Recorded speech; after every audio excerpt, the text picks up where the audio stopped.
Chicken റോളിൻ്റെ recipe ആയിട്ടാണ്. അപ്പോൾ rest ചെയ്യാനായിട്ട് സ്പൂൺ കുരുമുളക് പൊടി വേവിച്ചെടുക്കാം. അതുപോലെ പിച്ചിയിട്ട് കൊടുക്കാം. വെള്ളം ചേർത്ത് കൊടുക്കാം. 1/4 ടീസ്പൂൺ ഇളക്കി യോജിപ്പിക്കണം. വെളിച്ചെണ്ണ തേച്ച് കൊടുക്കാം. റോൾ ചെയ്തെടുക്കാം. ഇത് റെഡിയായി വന്നിട്ടുണ്ട്. ഇനി നമുക്കിത് കോരി മാറ്റാം. ഹായ്, എല്ലാവർക്കും നമസ്കാരം.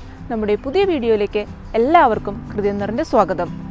ഇന്ന് നമ്മൾ വന്നിരിക്കുന്നത് വളരെ ടേസ്റ്റി ആയിട്ടുള്ള ബേക്കറി സ്റ്റൈൽ ചിക്കൻ റോളിൻ്റെ റെസിപ്പി ആയിട്ടാണ്. അപ്പോൾ ഒട്ടും വൈകാതെ നമുക്ക് വീഡിയോയിലേക്ക് പോകാം. ചിക്കൻ റോൾ ഉണ്ടാക്കുവാൻ വേണ്ടി നമുക്ക് ആദ്യം തന്നെ ഇതിനാവശ്യമായിട്ടുള്ള മാവ് റെഡിയാക്കി എടുക്കാം. അതിനായി 1 കപ്പ് മൈദ എടുത്തിട്ടുണ്ട്. ഇതിലേക്ക് ആവശ്യത്തിന് ഉപ്പ്, 1/2 ടീസ്പൂൺ പഞ്ചസാര, 1/2 ടീസ്പൂൺ ആക്റ്റീവ് ഈസ്റ്റ്, ഇതിലേക്ക് ആവശ്യത്തിന് വെള്ളം ചേർത്ത് കൊടുത്ത് നന്നായിട്ടൊന്ന് കുഴച്ചെടുക്കാം. മാവ് നന്നായിട്ട് കുഴച്ചെടുത്ത് വെച്ചിട്ടുണ്ട്. ഇനി നമുക്ക് ഇത് കുറഞ്ഞത് 1 മണിക്കൂറെങ്കിലും ഒന്ന് റെസ്റ്റ് ചെയ്യാനായിട്ട് വെക്കണം.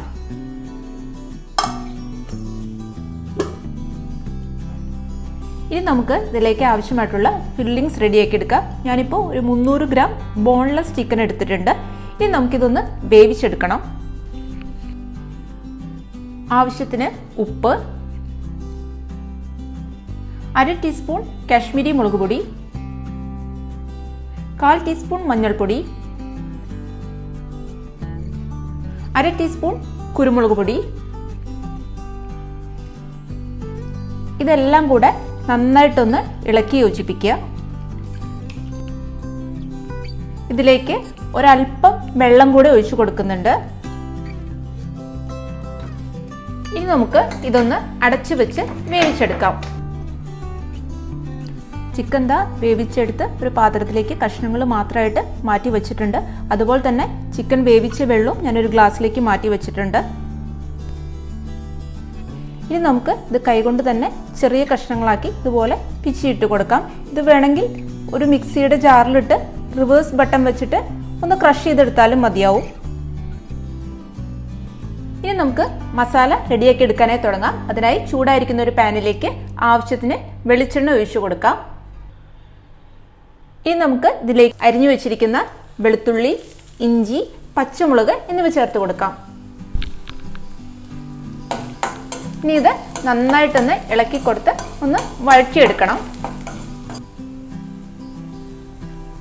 ഇനി ഇതിലേക്ക് അരിഞ്ഞു വെച്ചിരിക്കുന്ന സവാള ചേർത്ത് കൊടുക്കാം. കുറച്ച് ഉപ്പ് കൂടെ ചേർത്ത് കൊടുക്കാം. സവാള നന്നായിട്ട് വഴണ്ടി വന്നിട്ടുണ്ട്. ഇനി നമുക്ക് ഇതിലേക്ക് പൊടികൾ ചേർത്ത് കൊടുക്കാം. 1/2 ടീസ്പൂൺ മുളക് പൊടി, 1/4 ടീസ്പൂൺ മഞ്ഞൾപ്പൊടി, 1/2 ടീസ്പൂൺ മല്ലിപ്പൊടി, 1 ടീസ്പൂൺ ഗരം മസാല, 1/4 ടീസ്പൂൺ കുരുമുളക് പൊടി. ഇതെല്ലാം കൂടി ചേർത്ത് കൊടുത്തതിന് ശേഷം നന്നായിട്ടൊന്ന് ഇളക്കി യോജിപ്പിക്കുക. പൊടികളുടെ പച്ചമുളകൊക്കെ നന്നായിട്ട് മാറിക്കിട്ടണം. പൊടികളുടെ പച്ചമുളകൊക്കെ നന്നായി മാറി വന്നിട്ടുണ്ട്. ഇനി നമുക്ക് റെഡിയാക്കി വെച്ചിരിക്കുന്ന ചിക്കൻ ഇതിലേക്ക് ചേർത്ത് കൊടുക്കാം. ചിക്കൻ ഇതിൽ കിടന്ന് മസാലയൊക്കെ നന്നായിട്ടൊന്ന് പിടിക്കണം. അപ്പോൾ ലോ ഫ്ലെയിമിലിട്ട് ഇതൊന്നുകൂടി ഒന്ന് നന്നായിട്ട് ഇളക്കി യോജിപ്പിക്കണം. ഇതിലേക്ക് കുറച്ച് കറിവേപ്പില കൂടെ ചേർത്ത് കൊടുക്കുന്നുണ്ട്. നിങ്ങൾക്ക് വേണമെങ്കിൽ ഇതിന് പകരം മല്ലിയില ചേർത്ത് കൊടുക്കാം. 1/4 ടീസ്പൂൺ സോയ സോസ് കൂടെ ചേർത്ത് കൊടുക്കുന്നുണ്ട്. 1 ടീസ്പൂൺ റെഡ് ചില്ലി സോസ് കൂടെ ചേർക്കുന്നുണ്ട്.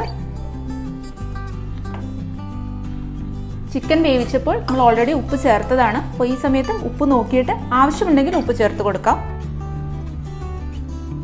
നമ്മൾ ആദ്യം മാറ്റി വെച്ചിരുന്ന ചിക്കൻ വേവിച്ചെടുത്ത വെള്ളത്തിൽ നിന്ന് ഒരല്പം ഇതിലേക്ക് ഒഴിച്ചു കൊടുക്കുന്നുണ്ട്. അല്ലെങ്കിൽ മസാല ഒരുപാട് നമ്മൾ ഡ്രൈ ആയിട്ടിരിക്കും. ഒരല്പം ഒഴിച്ചു കൊടുത്താൽ മതിയാവും. ഇനി അരിഞ്ഞു വെച്ചിരിക്കുന്ന ക്യാപ്സിക്കം കൂടെ ചേർത്ത് കൊടുക്കാം. ക്യാപ്സിക്കം എപ്പോഴും അവസാനം ചേർത്ത് കൊടുക്കണം, അല്ലെങ്കിൽ അതിൻ്റെ കളറ് അല്ലാതെ അങ്ങ് മാറിപ്പോവും. നന്നായിട്ടൊന്ന് ഇളക്കി യോജിപ്പിച്ചതിന് ശേഷം നമുക്ക് ഫ്ലെയിം ഓഫ് ചെയ്തിടാം. അപ്പോൾ മസാല ഇവിടെ റെഡി ആയിട്ടുണ്ട്. മാവ് നന്നായി പൊങ്ങി വന്നിട്ടുണ്ട്. ഇനി നമുക്കിത് പരത്തിയെടുക്കാനായി തുടങ്ങാം. ഞാനിത് വേറൊരു പാത്രത്തിലേക്ക് മാറ്റിയിട്ടുണ്ട്. ഇതിലേക്ക് ഒരല്പം മൈദ കൂടെ ചേർത്ത് കൊടുത്ത് ഒന്നുകൂടെ ഒന്ന് കുഴച്ചെടുക്കാം. ഇത് നന്നായിട്ട് കുഴച്ചെടുത്തിട്ടുണ്ട്. ഇനി നമുക്കിത് ചെറിയ ഉരുളകളാക്കി എടുക്കാം. കയ്യിൽ നന്നായിട്ടൊന്ന് വെളിച്ചെണ്ണ തടവണം, അല്ലെങ്കിൽ തൊട്ടി പിടിക്കും.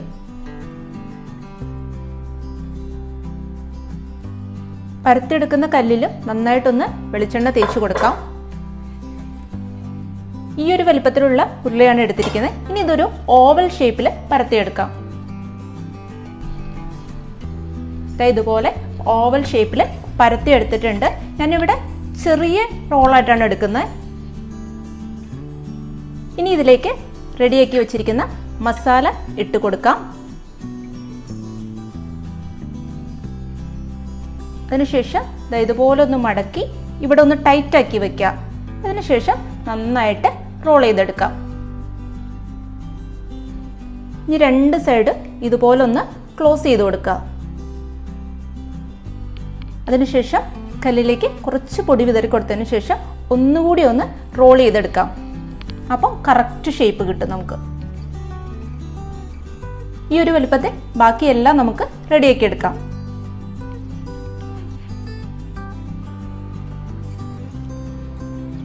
ഈ ഒരു അളവിൽ നിന്ന് ആകെ 8 റോള് നമുക്ക് കിട്ടിയിട്ടുണ്ട്. ഇതൊരു കാര്യം പറയാൻ വിട്ടുപോയി. ഇത് റോൾ ചെയ്ത് വെക്കുന്ന സമയത്ത് വെക്കുന്ന പാത്രത്തിൽ നന്നായിട്ട് മൈദപ്പൊടി വിതറി കൊടുക്കണം, അല്ലെങ്കിൽ ഇത് ഒട്ടിപ്പിടിക്കാൻ ചാൻസ് ഉണ്ട്. അതുപോലെ തന്നെ കുറച്ച് ഗ്യാപ്പ് ഇട്ട് വേണം വെക്കാനായിട്ട്, അല്ലെങ്കിൽ അത് പരസ്പരം ഒട്ടിപ്പിടിക്കും. ചൂടായിരിക്കുന്ന പാനിലേക്ക് ആവശ്യത്തിന് എണ്ണ ഒഴിച്ചു കൊടുക്കാം. ഫ്രൈ ചെയ്യുന്നതിന് മുമ്പായി ഈ റോള് ജസ്റ്റ് മുട്ടയിലൊന്ന് മുക്കുക. അതിനുശേഷം ബ്രെഡ് ക്രംസിൽ നന്നായിട്ടൊന്ന് മുക്കിയെടുക്കാം. എല്ലാ വശവും നന്നായിട്ട് കവർ ചെയ്യണം.